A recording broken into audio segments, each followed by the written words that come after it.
Chers amis, bonjour, bienvenue au Baltrap du Rabot. Nous sommes ici pour la Tunet Shooting Academy 3. Je suis en compagnie de Yann qui a passé son permis de chasser il y a quelques semaines. Absolument, en avril, ouais. En avril, est-ce que tu as déjà tiré avec une carabine en dehors de l'examen du permis de chasser? Une balle. Une seule. Une seule. Bon, très bien. Jean-Marc, on ne le présente plus, moustache, célèbre moniteur du tir, instructeur du tir, Tunet Nobel Sport, qui a dans les mains une belle RX. Et Yann a très envie d'apprendre à tirer. Donc, c'est parti. Oui, il est bien tombé alors. Alors Yann, voilà. Donc ça c'est la carabine de base, on va dire. Le monsieur qui va acheter une arme à l'armurerie, il se retrouve avec son arme, il n'y a pas d'organe de visée, pour le moment il n'a pas envie, il ne sait pas, il va découvrir la chasse. Donc on a le système basique, c'est-à-dire hausse-guidon. Il y a une évolution dessus quand même, c'est qu'on peut régler la hausse et le guidon séparément pour mettre l'arme à conformité du tireur. Donc ça c'est déjà un plus. Il faut savoir que dans cette configuration, tu devras mettre ce petit point rouge au milieu de ces trois petits points jaunes. Tu vois ? Tu devras voir le guidon et la hausse en permanence nette. Le cerveau ne peut pas faire trois choses en même temps. Deux, il peut, mais le troisième, c'est compliqué. À part si tu as un défaut de vision, tu m'étonnerais, toi. Donc, quoi qu'il arrive, quoi qu'il fasse, c'est toujours net. Toujours net. Ne cherche pas à aller voir le sanglier. Le sanglier, c'est que tu mettes une boîte de conserve, une bouteille, ça sera toujours flou. C'est comme ça. Le cerveau ne peut pas faire ça. D'accord ? Donc, le but du jeu, c'est de mettre ça net sur ton sanglier. La position d'attaque, c'est ton canon va être légèrement comme ça. Tu vas venir chercher ton sanglier en projetant l'axe de l'arme vers le sanglier. Ça, c'est le plus important. Ça va te faire gagner du temps. Ensuite, une fois que tu as aligné les trois points, tu viens les positionner sur le cul du sanglier, tu fais cul de tête pan. Tu dois tirer dans le pan. Dans ta tête, tu te fais cul de tête pan. Ça va te faire tirer légèrement en avant. C'est quoi légèrement? C'est 5 cm, 10 peut-être cm? ça. Mais dans les débuts, normalement, tu vas arrêter le tir. Ce qui est normal. Mais le but du jeu, c'est de le suivre. Et si tu fais bien la vitesse, cul de tête pan, sans tricher, quand tu vas arriver à la tête, cul de tête pan. À la tête, ça fait pan. Et tu seras au niveau du cou. Cou, poumon, cœur. Ça, si tu ne veux pas tricher, que tu joues le jeu, c'est dans cette zone-là. Parce que à cette vitesse-là, le cerveau va te donner la directive de tirer au moment du pan. Donc, tu auras ta vitesse. C'est-à-dire que, si tu veux, il y a des grands chasseurs qui ont fait des coups de fusil magnifiques, sauf que c'est le sanglier qui est rentré dans la balle. Tu vois la différence ? C'est pas toi qui as mis la balle dans le sanglier, c'est le sanglier qui est rentré dans la balle. C'est une subtilité qui est un peu... Mais c'est le cas. Okay. Ça arrivera, tu verras, ça arrivera. Moi, ça m'est arrivé. C'est un coup de bol, mais c'est le sanglier qui est tapé dedans. Alors, là, tu as une carabine RX LX. C'est le modèle de standard de base. Le mouvement, elle est simple. C'est tu attrapes le levier avec l'index et tu viens positionner ton pouce le long du levier. Et tu pousses. Et après, c'est juste, tu n'as pas besoin de faire comme ça, non. C'est juste le poignet qui va réarmer l'arme. Ça suffit largement. Vas-y, épaule ta carabine. Le mouvement se fait toujours épauler. Voilà. Plus vite, plus vite. Faut pas que tu t'arrêtes. Voilà. Si tu t'arrêtes dans le mouvement arrière, tu enrayes l'arme. Okay. D'accord ? Voilà. Maintenant, on va attaquer la position. Tes pieds sont trop écartés. Il faut que tu te mémorises la largeur de tes épaules, tout le temps. Donc tu vas être comme ça. Donc si tu es là, tu vas tirer comme ça. Tes deux pieds vont être de la largeur de tes épaules. Tu es à la chasse, tu ne sais pas d'où va sortir ton gibier. Donc tu viens là-bas, hop, tu bouges tes pieds comme ça. Tu vois ? Tu ne viens pas faire des mouvements de rotation, ça ne sert à rien. Tu te positionnes, après le tronc fera le reste. D'accord ? Le sanglier sort de là-bas. Tu tournes comme ça, tu jettes le canon sur le sanglier, tu épaules et tu continues, commences à suivre ton sanglier.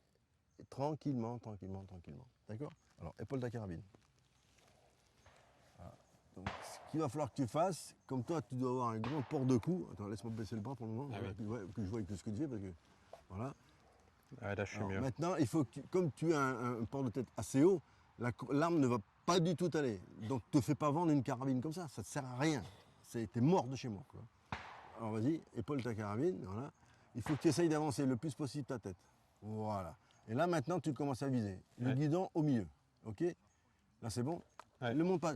Non, non, reste voilà. Légèrement comme ça. Lui, baisse un voilà, laisse-moi. Voilà, d'accord. Ouais. Là, le doigt va être le long du pontet. Ok. Voilà. D'accord. Et maintenant, quand tu vas décider de tirer, tu as vu ton sanglier. Tu mets ton doigt sur la queue de détente. Et là, tu suis ton sanglier. Là, c'est bon, je peux tirer. Et là, tu vas tirer tout doucement.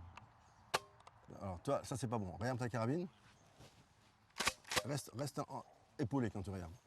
Tu vas me laisser faire. Moi, je vais te montrer comment on appuie. D'accord. Là, tu appuies. Là, ton sanglier arrive. Tu appuies. Voilà. On appuie comme ça sur une détente. Si tu fais ça, ça fait ça. Ouais. Si tu as fait ça, ça part dans tous Ouais, les c'est sens. dans le mouvement et progressif. À partir du moment où tu décides de viser le sanglier, ton doigt est sur la détente et tu suis, tu appuies en même temps. Ça. C'est linéaire. Il ne faut pas qu'il y ait un choc. Ok, Sinon, tu es dans la mouise. C'est tu pars dans tous les sens. D'accord. ça marche. Donc, tu ouvres la culasse. Allez, on va essayer. Ça, c'est à toi. Ouais. Comme ça, Donc on va le mettre. tu me tiens la carabine. Hop, pardon. Je vais te mettre 2 cartouches, comme ça on gagne du temps. Voilà, tu viens là. Tu as ton casque, ouais, c'est bon. C'est bon. Donc là, l'armement il est franco devant. Hein. Donc j'y vais, je mets le. Voilà, tu le cliques. Voilà. Pas C'est plus. bon, il t'as pas besoin de taper, il est cliqué. Là, tu Ok. envoies la culasse à l'avant, franchement. Voilà. Là, tu es armé. Armé, c'est vers le haut. Là, tu as le point rouge. Quand le point rouge apparaît, tu es prêt à faire feu. Ok. Voilà, tu es en position d'attente. Donc ta position d'attente à la chasse, c'est comme ça. Là, le doigt le long du pontet. D'accord. Tu attrapes bien ta crosse. Et le doigt, il est long, coincé sous la boule. Là. Voilà, là, tu es bien. Pour commencer. Attends, je Et regarde ensuite, où elle est. hop, hop. Ok. Non, je regarde où elle est, c'est pour ça, pour le sentir. Et ensuite, tu viendras mettre le doigt ici, plus tard. Pour le moment, on est là. Première opération. On est à la chasse, le sanglier, ne sait pas où il est. Il va peut-être partir de là-bas. Donc, dès que tu vas le voir, tu lances la carabine comme ça et t'épaules. D'accord. S'il vient de là-bas, tu fais comme ça. Voilà. D'accord. Monte pas trop le bras. Il est bien monté, mais pas trop. Voilà, comme ça. Voilà. Ok. Allez, attention, c'est parti. Voilà. Tu réarmes. Reste en joue, tu réarmes. Ah oui. Voilà. Tu te mets en position d'attente le long du pont. Voilà. Et c'est reparti. Voilà. Ok. Fin de track. Tu désarmes ta carabine. Voilà. Tu enlèves le chargeur. Et tu enlèves le levier d'armement, le verrou. Tu pousses vers le haut en appuyant sur le bouton. Pousse vers le haut. Tu appuies sur le bouton et tu pousses vers le haut. C'est bizarre comme mouvement. Voyez, c'est un coup. Ah Voilà. oui, ok. Une fois que tu as pigé le coup, ça va. Bon, verdict. Ben, on va voir. Il y en a une que je pense comprendre. Voilà. Alors, si tu veux, pour un tireur droitier, c'est plus dur de tirer dans ce sens-là, parce qu'on ferme l'angle. Mhm. Donc là, c'est nickel. Hein. Et là, on est où? Ah, juste au-dessus là. On est là, tu vois. Ah, Alors c'est là, beau. oui, mais non. Ah, il est non, pas mort. Là, il est pas mort, non, c'est ça? parce que... Montre-moi la colonne vertébrale. Eh ben non. Mince. Eh ben non. Un sanglier, la colonne vertébrale, elle est là. Comme ça. Ah oui. Là. Donc là, je suis dans le gras en fait. Tu es dans l'apophyse. Donc ton sanglier, il va rouler comme un lapin. Tu vas le voir, il va faire comme ça. Sauf que tu vas dire, ah, je suis content, j'ai désépaulé ma carabine. Et là, tu as 2 solutions. La première, il se relève tout de suite. Et il part, et tu es comme un con parce que tu es comme ça.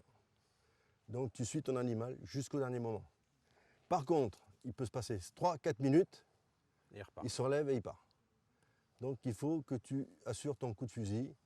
Tu as un doute, tu restes sur ce sanglier. Il y en a 10 qui passent derrière, tu t'en tamponnes. Tu as tiré un sanglier, il faut qu'il soit mort.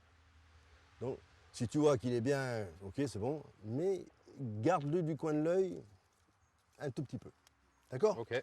Ça, c'est vachement important parce que ça évitera de perdre le sanglier. Parce qu'une balle d'apophyse, en hiver, il guérit, en été, il meurt. Et il meurt 3-4 jours Ouais. après. Ah, j'allais dire, il meurt un peu plus loin, mais voilà. non, vraiment plus loin. Ouais, ouais. Et il saigne très peu. Donc la recherche est compliquée.